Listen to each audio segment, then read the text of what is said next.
Hola, soy Alfredo Ramos, docente de la UBB Barinas Portuguesa, además coordinador de cultura de esta institución acá en este eje guerrillero Maizanta. Y estoy contento de participar en esta actividad en el marco del bicentenario de la Batalla de Carabobo.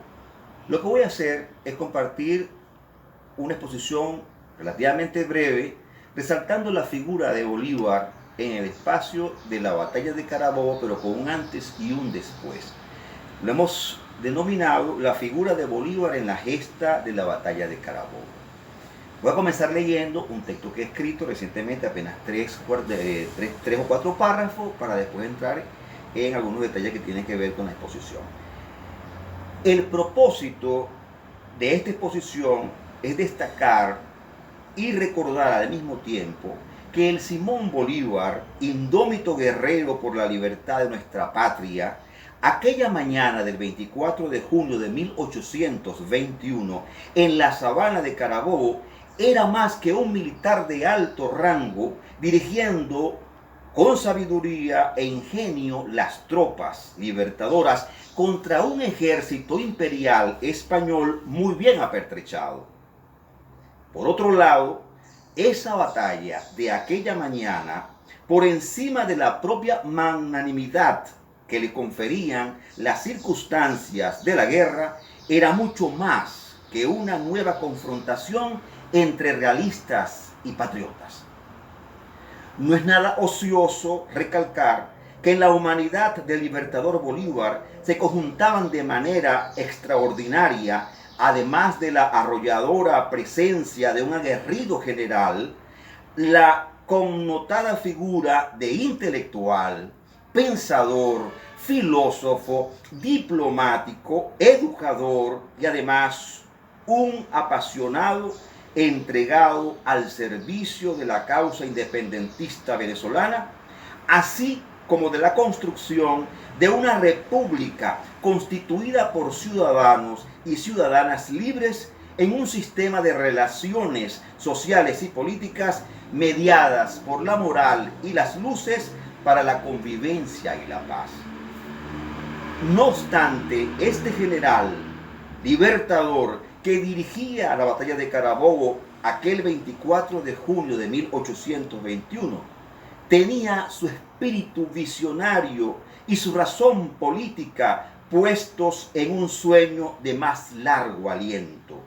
Eso que se denomina una visión teleológica, es decir, el gran alcance, el gran sueño de la unión de naciones hispanoamericanas en una gran nación, o la unión de las naciones sureñas, o la unión de la gran América meridional. En fin, una visión que estaba antes y después de esa mañana del 24 de junio de 1821 en la sabana de Carabobo.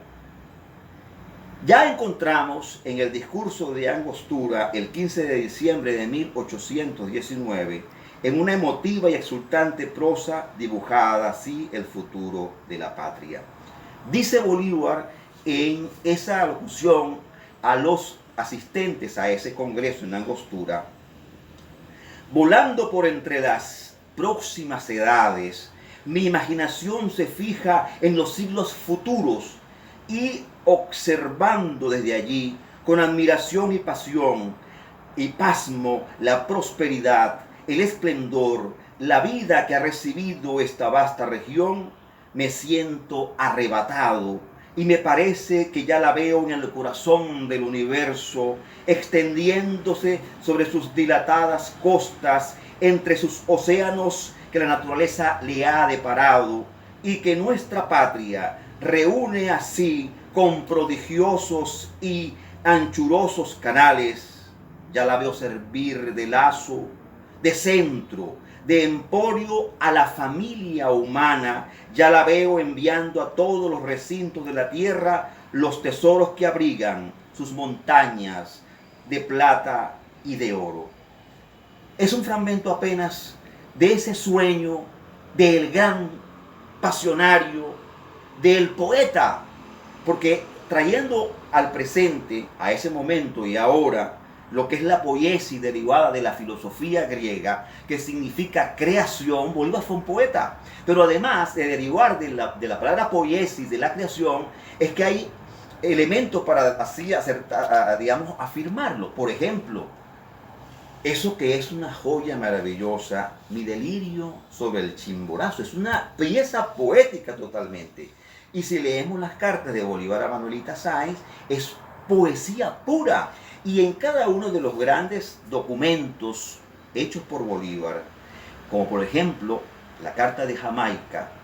lo que tiene que ver con el documento de Cartagena o el discurso de Angostura, entre líneas y en párrafos mucho más amplios encontramos poiesis, encontramos poesía pura, porque es la construcción de un mundo otro, desde una simbología, desde una visión que va mucho más allá de la eternalidad del presente.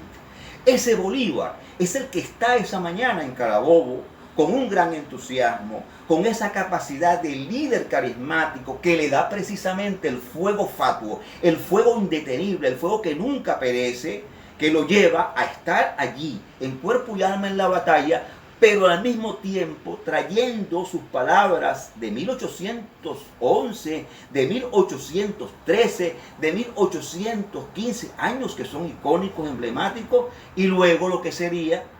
¿verdad?, pasada la batalla de Carabobo, luego la batalla en el sur,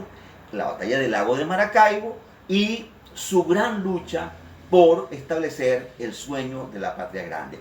Hay dos cosas a las que nos referiremos pronto, rápidamente, que son hay muchas ideas en Bolívar, porque Bolívar se paseó por la economía, por la historia, por la ecología, pero hay dos ideas fuerzas muy importantes, centrales, que son la construcción de una nación, un Estado-nación, una patria y varias patrias suramericanas, y el gran sueño de la gran patria americana, el sueño de la unión de uniones hispanoamericanas. Para darle continuidad a esas dos ideas centrales de Bolívar, que es la construcción del Estado-nación, la república de ciudadanas y ciudadanos, y a la construcción de la gran América unida o integrada, entonces decimos que, por ejemplo, ya en un discurso pronunciado el 4 de julio de 1811, ese Bolívar jovencito, un niño de 17, 18 años, que pertenece a la sociedad patriótica, con hombres de mayor edad y mayor trayectoria, dice que hay que lograr la independencia de Sudamérica. Pongamos sin temor la piedra fundamental de la libertad suramericana. Vacilar es perdernos. Pero antes había dicho calma, porque pedían calma frente a la posición, por ejemplo, de Miranda, de Bolívar, de José Félix Rivas, de que había que enfrentar por la vía armada a los españoles y hacerlo de manera violenta, que era el terreno que ellos estaban planteando. Y ante eso Bolívar decía, calma, ¿acaso 300 años de sometimiento, de colonización, de injusticias exige más calma? No es suficiente. Por eso dice que hay que poner sin temor la piedra fundamental de la libertad suramericana. ¿Ve? Ya está hablando más allá de lo que era la Capitanía General de Venezuela. Está pensando en los países del sur. Lograr la independencia de América y de los pueblos oprimidos del mundo es propiciar también, desde la visión de Bolívar, la independencia de Cuba, de Puerto Rico, Filipinas y otros territorios colonizados. El alto vuelo de Bolívar lo lleva a trascender el espacio geográfico, digamos, limitado de la patria venezolana. En el manifiesto de Cartagena, el 15 de diciembre de 1812, reitera que sigue los estandartes de la independencia, no obstante que ya se había perdido la Primera República, que había que corregir, mejorar la conducta y trascender los vicios que dañaban la unidad. Es, como decíamos ahora, Bolívar el soñador de una nación. Vivian Trías, que es un intelectual uruguayo, en su libro Bolívar, el nacionalismo y la independencia, creo que es el título, dice que el siglo XIX, donde vivió Bolívar y peleó, se produjeron las guerras independentistas. Pero además hay que identificar a ese siglo como el siglo de las nacionalidades, es decir, de la construcción de los estados-nación. Porque en estos lugares, como lo que era ahora Venezuela, lo que era Ecuador, Colombia, había poblaciones, grupos Digamos, habían parcelas, territorios separados, distantes, pero no había una configuración de un Estado nacional. Y estos Estados nacionales surgen a partir de lo que es la visión, la filosofía, incluso la ideología de la Ilustración europea. Nace con los sueños de libertad, de fraternidad, de construcción de república frente al absolutismo de los reyes, allá en Francia, con lo que se llamó la Revolución Francesa. Llega a estos territorios a través de pensadores y activadores de la guerra y de la guerra por necesidad y por obligación para establecer la libertad y la autonomía y la independencia, como el gran Sebastián Francisco de Miranda, el precursor de nuestra independencia, con la genialidad idea de la Gran Colombia, la Colombeya.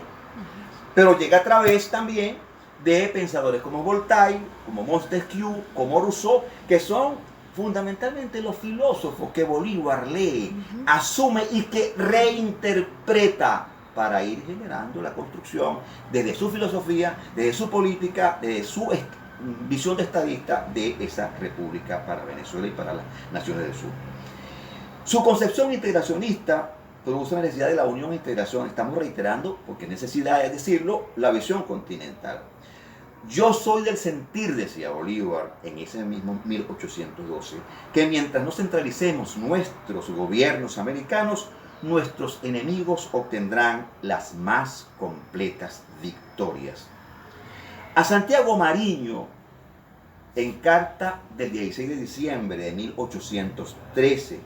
le dice: divididos seremos más débiles, menos respetados de los enemigos. La unión hará nuestra fuerza y nos hará formidables a todos. Uno debe ser la patria de todos los americanos. Entonces en Bolívar hay un momento que pareciera no haber una frontera precisa entre si la patria es solamente Venezuela o la patria es el territorio americano total. Por eso, pensando en esa fiebre creadora de Bolívar, en ese sueño permanente, en ese palpitar de las vísceras de Bolívar cuando escribe, cuando habla, cuando se dirige al ejército, cuando pelea en el campo de batalla, nos imaginamos en Carabobo esa mañana dirigiendo a Páez, a Rocio, dirigiendo a Farriat, dirigiendo a Plaza, a Cedeño, a Pedro Camejo a través de José Antonio Páez, a Negro I, pero a su vez pensando en la gran unión de América. En la Carta de Jamaica, en 1815, dice: yo deseo más que otro alguno ver formar en América la más grande nación del mundo, menos por su extensión y riqueza que por su libertad y gloria. Seguramente la unión es la que nos falta para completar la obra de nuestra gente. En busca de materializar la gran unión, más allá de la Gran Colombia, que ya la había establecido para 1821, la época de la guerra de Carabobo, perdón, entonces se plantea el encuentro en Panamá, el Congreso Anfictiónico de Panamá. Bolívar soñaba que en ese istmo se iba a dar, digamos, el primer gran paso para que las repúblicas ya libertadas del yugo del Imperio Español, unidas por su idioma, por su religión, por su cultura y por su territorio, pudieran construir esa gran unión. Dice Vivian Trías, ya lo referimos ahora en este libro, que lo fundamental de ese congreso era unidad y coordinación para vencer la guerra de independencia contra España, unidad para favorecer el desarrollo de la justicia social y la democracia en cada una de las repúblicas miembros, unidad para que el nuevo mundo de raíz hispana, india y mestiza gravite en la comunidad internacional y la enriquezca con sus ideales y sus realizaciones, y la unidad para tratar con la nación más poderosa y expansiva de su época, la Gran Bretaña. Y yo agrego, porque así está certificado, lo dice por ejemplo Vidal Martínez en su libro El pensamiento precursor antiimperialista de Bolívar, que Bolívar también visionaba desde el Congreso de Panamá la posibilidad de enfrentar como una gran nación a quien ya comenzaba a asomar sus colmillos, el imperio estadounidense. Esas palabras que dicen los Estados Unidos parecen destinados por la providencia a plagar de miseria y hambre a la América en nombre de la libertad. Nos dice, y eso fue ya en 1827-28, cuando él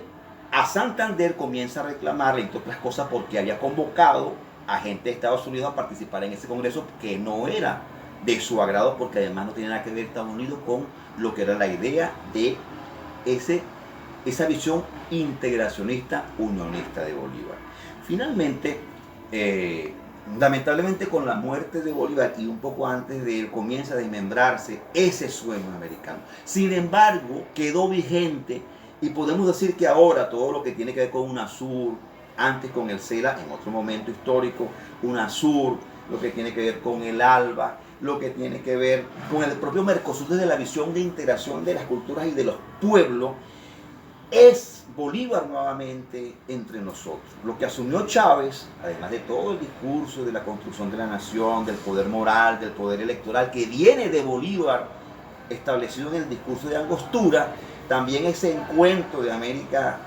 digamos, meridional o Sudamérica, que toma Chávez para construir un bloque de naciones que haga equilibrio, ¿verdad?, en una visión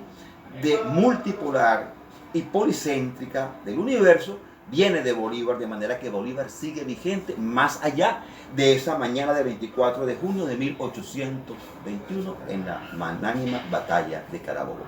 Para cerrar, voy a dejarles un video que produjimos en base a un texto que escribí que se llama Glosas para el Bicentenario de la Batalla de Carabobo. Buen día.